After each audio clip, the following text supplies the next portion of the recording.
Damos comienzo a un nuevo programa, Servidores de Dios. Quien te habla es Manuel Cornejo. Estaré compartiendo la palabra de Dios y lo haré de una manera expositiva, versículo a versículo.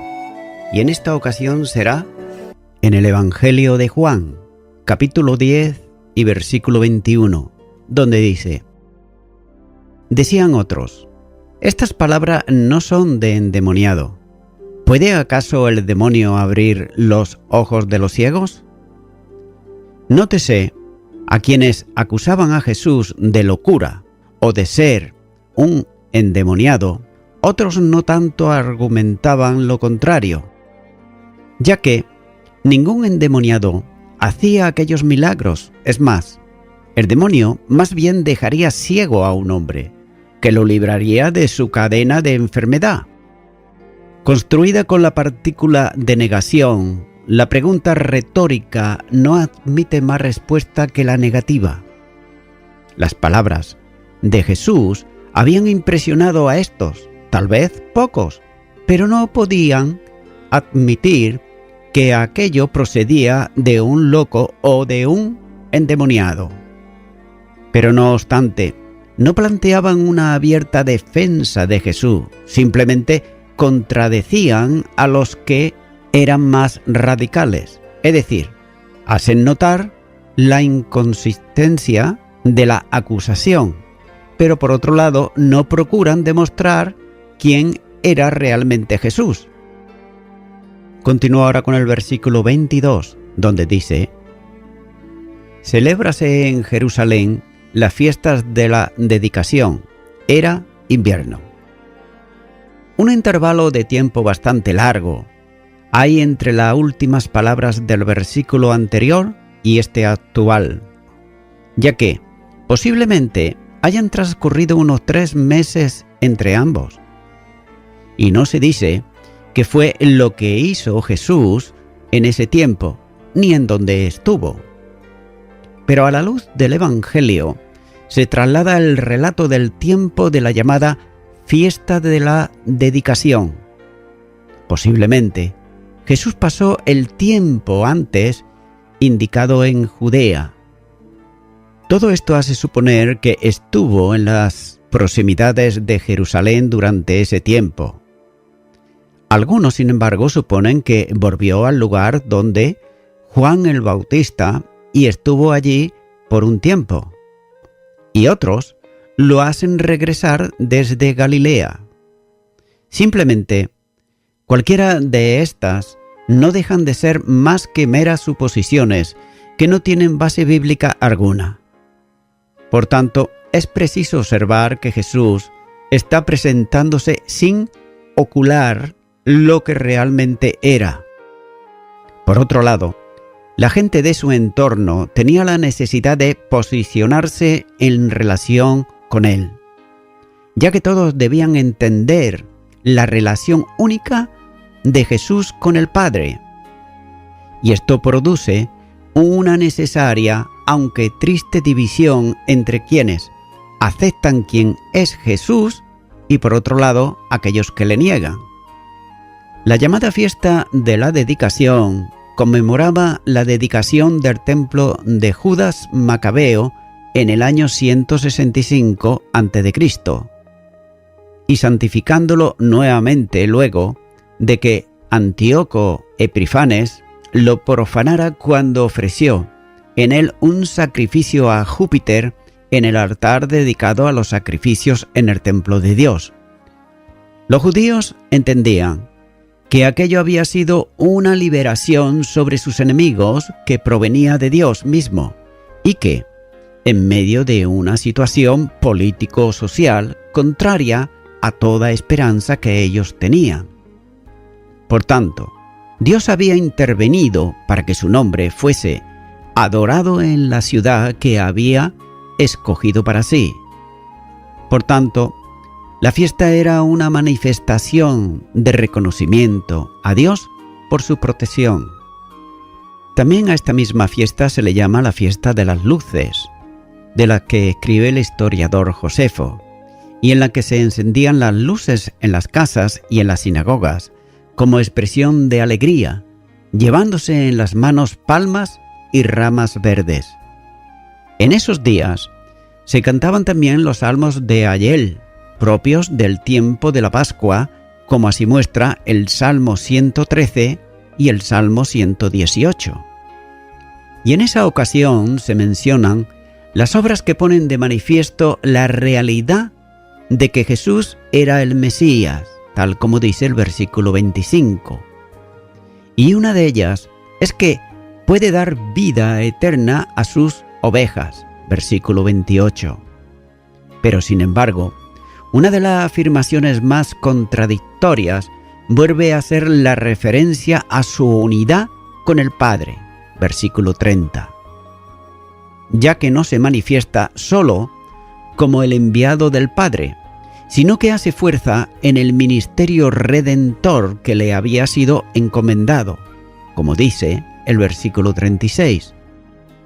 Pero el crisma se alcanza al final cuando, luego de las referencias a su persona, se coloca a la gente en la tesitura de creer o de no creer en él, como dicen los versículos 37 en adelante. El versículo introductorio concluye diciendo que era invierno. Para los judíos invierno era la estación lluviosa. De ahí que se presente a Jesús caminando por el pórtico del templo. Punto. El tiempo del relato corresponde a nuestro mes de diciembre, fecha de frío en Jerusalén. Continúa ahora con el versículo 23, donde dice: Y Jesús andaba en el templo por el pórtico de Salomón. Siendo invierno y habiendo frío, y sobre todo la lluvia, hacía difícil el camino por lugares sin protección. Por eso Jesús caminaba en el templo por el lugar llamado pórtico o columnata de Salomón. Era un pórtico cubierto, por donde la gente podía caminar en cualquier estación del año. Posiblemente fue uno de los pocos elementos arquitectónicos del templo construido por Salomón, que debió haberse dejado en pie cuando los babilonios destruyeron la ciudad de Jerusalén. Esta columnata fue finalmente destruida por el ejército del general Tito, cuando en el año 70 después de Cristo destruyeron la ciudad de Jerusalén. Aunque pudieran haberse aprovechado algún pasaje de la columna del templo de Salomón, la realidad es que todo el perímetro del santuario y los pórticos por los que caminó Jesús eran construcciones del templo de Herodes. Y parece ser que ese era uno de los lugares donde los escribas enseñaban la ley. No parece que Jesús estuviese enseñando en el templo, como en otras ocasiones, sino que simplemente caminaba por él. Este pasaje del santuario estaba situado hacia el oriente y estaba protegido de los vientos fríos del desierto. Así que, siendo invierno, no he de extrañar que Jesús, como cualquier otro hombre, entrase en calor caminando. Continúa ahora con el versículo 24, donde dice: Y le rodearon los judíos y le dijeron: ¿Hasta cuándo nos turbarás el alma? Si tú eres el Cristo, dínoslo abiertamente. Sin duda se trata de un grupo opositor y también enemigo de Jesús, ya que los judíos que, aprovechando su caminar por el templo, le rodearon mientras le decían. Nótese que el imperfecto del verbo da la idea de algo que comenzó pero continuaba. Punto. Pareciera que todos ellos, o por lo menos alguno de ellos, le decían lo que sigue. Las palabras primeras son forma de reprensión. Literalmente es como si le estuvieran diciendo: ¿hasta cuándo nos levantas el alma? Sin embargo, puesto que el verbo tiene la connotación de cargar, puede entenderse también como ¿hasta cuándo nos tiene el alma cargada? Ambos modos de traducción podrían también convertirse en una forma como ¿hasta cuándo nos tendrá en vilo? Así que los judíos estaban generando una expresión de duda y también de intriga. Pareciera que no había sido antes claro con ellos, dejándoles sin saber qué pensar de lo que él realmente era, es decir, Jesús. Por eso le están pidiendo que sea claro con ellos. No importa tanto las intenciones con que se manifestaba el fastidio que ellos sentían, lo que es evidente es que los judíos le acorralaban, literalmente rodeado por ellos, para que respondiese a la pregunta que sigue.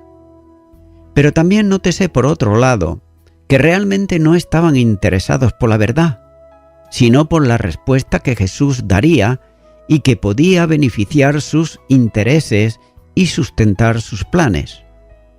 La frase establece en el griego una condición de primera clase, que se supone cierta. Es como si dijera: si tú eres el Cristo, dísnoslo abiertamente. Jesús rehusó usar el término Cristo o Mesías, con toda la intención debido al sentido político que le daban los judíos.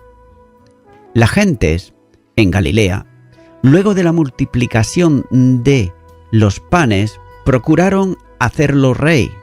Eso constituiría una oposición a Roma, como se puede ver en el capítulo 6, versículo 14 en adelante. Así que no se puede determinar la intención con que hicieron la pregunta, pero muy posiblemente estuviesen buscando con ella un motivo para acusarle con fundamento ante Pilato. Esa forma se usará más adelante cuando, bajo juramento, Caifás le pide la confesión de que si es el Cristo, acusándole luego más tarde como enemigo del César, como así nos dice Mateo capítulo 26, los versículos 63 en adelante, y Marcos capítulo 14, versículo 61 en adelante. Continúa ahora con el versículo 25, donde dice: Jesús le respondió: os lo he dicho y no creéis. Las obras que yo hago en nombre de mi Padre, ellas dan testimonio de mí. La pregunta de los fariseos es inmediatamente respondida por Jesús, y lo hace en forma precisa, y ella va a dar pie para un breve, pero también precioso discurso acerca de quién es realmente Él. Nótese que hace notar la incredulidad permanente de los judíos. Él había satisfecho el deseo de ellos, pero en tanto tiempo no habían creído. Él había dicho continuamente que era el Hijo de Dios, pero no creían en Él, sino todo lo contrario, como así muestra Juan capítulo 5, versículo 17 al 47. No es solo que no creyesen en Él, sino que no creían a los profetas ni a las escrituras que daban testimonio sobre Él. Con todo, debe observarse que Jesús le dijo que ya había contestado a la pregunta, aunque en realidad, a la luz del Evangelio, no aparece en ningún lugar, ya que él, Jesús, había dicho claramente a la samaritana que Él era el Cristo. Juan capítulo 4 y versículo 26. Y del mismo modo, hacía poco tiempo se lo había manifestado al ciego de nacimiento. Capítulo 9, versículo 35. Pero nunca delante de las multitudes o de los líderes religiosos había dicho que era el Cristo. Es posible que se refiera a una enseñanza en general, de forma especial a aquella frase en las que expresa su condición divina, como también su preexistencia y eternidad en relación con el periodo histórico de Abraham, como así muestra el capítulo 8 y versículo 58. Sin embargo, continuamente había afirmado ante todos que Él era el Hijo del Hombre y el Hijo de Dios. Nada pues podía añadir para responder a la pregunta, ya que el Mesías era anunciado como el Hijo del Hombre y el Hijo de Dios. Aquellos pues eran unos incrédulos, como también lo habían sido sus antepasados. El testimonio principal sobre que verdaderamente era el Cristo, es decir, el Mesías, lo ponía de manifiesto las obras que hacía en nombre del Padre que le había enviado. A ellas le remite porque ellas eran las que daban testimonio de él. Por ellas desaparecía toda duda de que verdaderamente era el Cristo. Desde muy temprano en su ministerio, algunos de los fariseos, como por ejemplo Nicodemo, habían testificado que sólo podía hacer aquellas obras quien fuese enviado de Dios, esto es, quien estuviese Dios con él, como dice Juan capítulo 3 y versículo 2. Por tanto, la incredulidad de los fariseos no era sólo a sus palabras, sino también a las señales que hacía confirmándolas. Quiere decir que las obras le señalaban como el Cristo, el enviado de Dios, tal como la profecía anunciaba que haría y que eran suficientes para identificarlo. Todo cuanto él hacía concordaba con el Padre y lo hacía en plena identificación con él, ya que solo Dios podía dar vida a los muertos, sanar a todos los enfermos y dar vista al ciego de nacimiento. Pero téngase en cuenta que el problema de los judíos era el que por años existió en los líderes de la nación, que era la incredulidad. Con las obras que hacía, no solo manifestaba su condición, sino que además lo demostraba. Aquellas obras tenían una manifestación probatoria. Continúa ahora con el versículo 26, donde dice: «Pero vosotros no creéis, porque no sois de mis ovejas, como os he dicho». Jesús le acusa de incredulidad, indicando la razón cuando dice «porque no eran de sus ovejas». En cualquier caso, las ovejas que son del rebaño de Jesús le han sido dadas por el Padre, como dice Juan capítulo 10 versículo 29. Pero según dirá más adelante, eran suyas y le fueron dadas, capítulo 17, versículo 6, versículo 9 y versículo 11. Estas creen en Cristo como el Hijo de Dios y reciben la vida eterna. Por tanto, le conocen y además le siguen. Mientras que aquellos que creían eran de sus ovejas, los incrédulos no pertenecían a ellas. Esto quiere decir que, junto con la gracia que salva, es todo ello un don de Dios, como así dice Efesios capítulo 2 y los versículos 8 y 9. De otro modo, nadie tiene por condición natural la fe que salva, que es un regalo de Dios. Aquellos no solo no creían, sino que no querían creer por condición natural propia del hombre a causa de su condición natural caída. Las ovejas del buen pastor conocen al pastor, conocen su voz y le siguen. Capítulo 10, versículos 3 y 4. Esto no significa que sean forzados a creer, o tal vez mejor, que no tengan responsabilidad por su incredulidad, sino todo lo contrario, ya que son plenamente responsables por no creer en Él. Continúo ahora con el versículo 27, donde dice: Mis ovejas oyen mi voz, y yo las conozco y me siguen. Nótese que continuamente Jesús hace referencia a la voz del pastor y a la atención que le prestan las ovejas, porque las conoce. No solo conocen la voz, sino que conocen también al pastor. Ese conocimiento es mutuo, porque también Él las conoce a ellas. De la misma manera que el Padre conoce al Hijo y viceversa, así también ocurre con las ovejas y el pastor. Ya que el pastor las conoce, quiere decir que las distingue de aquellas que no son suyas, como dice la segunda carta a Timoteo capítulo 2, versículo 19.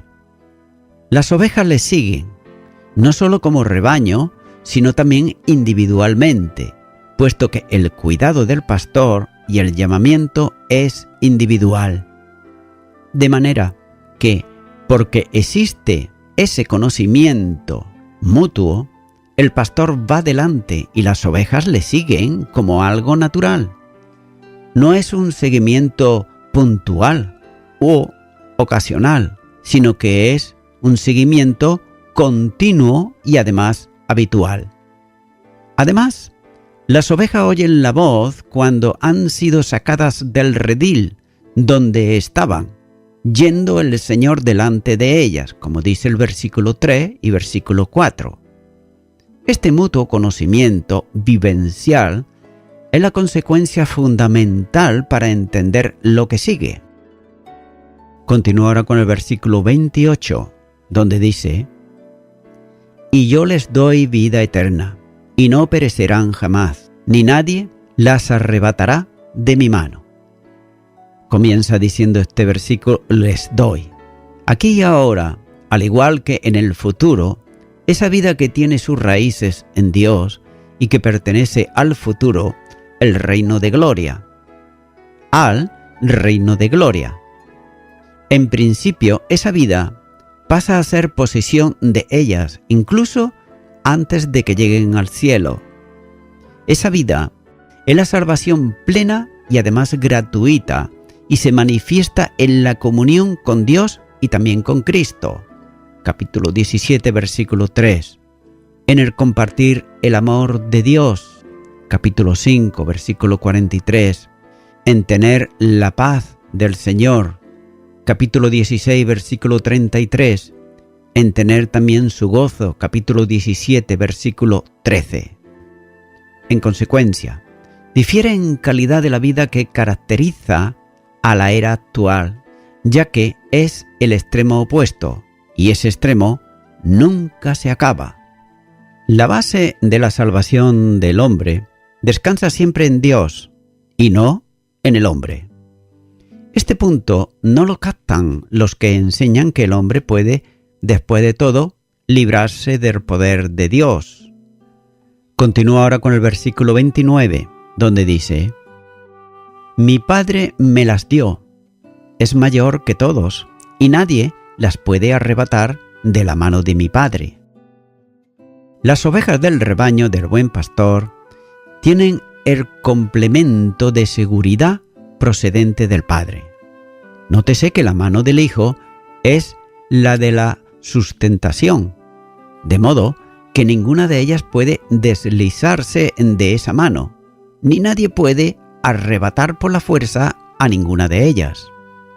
A esto se añade la mano de la protección, que es la del Padre, que se cierra sobre la del Hijo, de modo que las ovejas están entre las dos manos, de sustentación y de seguridad. Si nadie puede arrebatarlas de la mano del buen pastor, tampoco nadie puede arrebatarlas de las manos del Padre, que, como dice Jesús, es mayor que todos.